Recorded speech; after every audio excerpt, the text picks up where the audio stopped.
खरं तर 15 जागांवर आपण आपली सहमती निर्विवादपणे निवडून आलेला आहात. काय प्रतिक्रिया आहे, काय सांगाल याविषयी?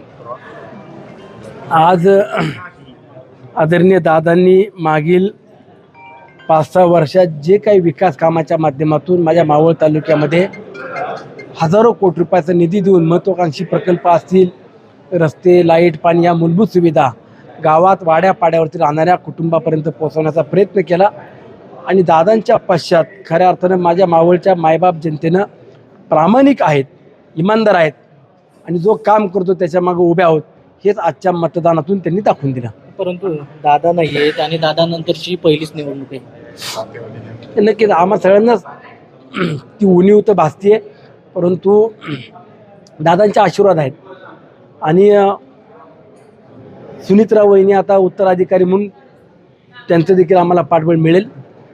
आम्ही सुनित्रा वहिनीच्या खांद्याला खांदा लावून खूप चांगलं काम मावळ तालुक्यात उभं करू, हीच खऱ्या अर्थाने दादांना आमच्याकडे श्रद्धांजली निवडणूक असेल. झाली की खरं तर तुम्हाला दादांचा फोन यायचा, प्रत्येक अपडेट घ्यायचे, परंतु आता तो फोन येणार नाहीये.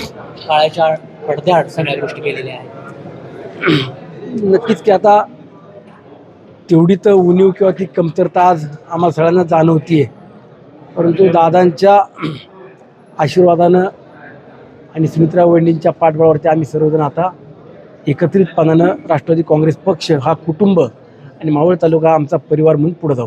खरं तर निवडणूक सुरू असताना अगदी तुमचे जे विरोधक आहेत, जे सत्तेत आहेत युतीमध्ये, त्यांनी तुमची टिकटिक बंद करण्याची एक इशारा दिला होता, आव्हान केलं होतं नागरिकांना. निवडणुकीतला एक तो भाग असतो, प्रचारामधले असे मुद्दे घेऊन उतरतात, परंतु विरोधकांना माझा एवढाच सल्ला असेल की आपण स्वतःच्या व्यक्तिगत कुटुंबाचा विचार करून आपण सुरक्षित आहोत.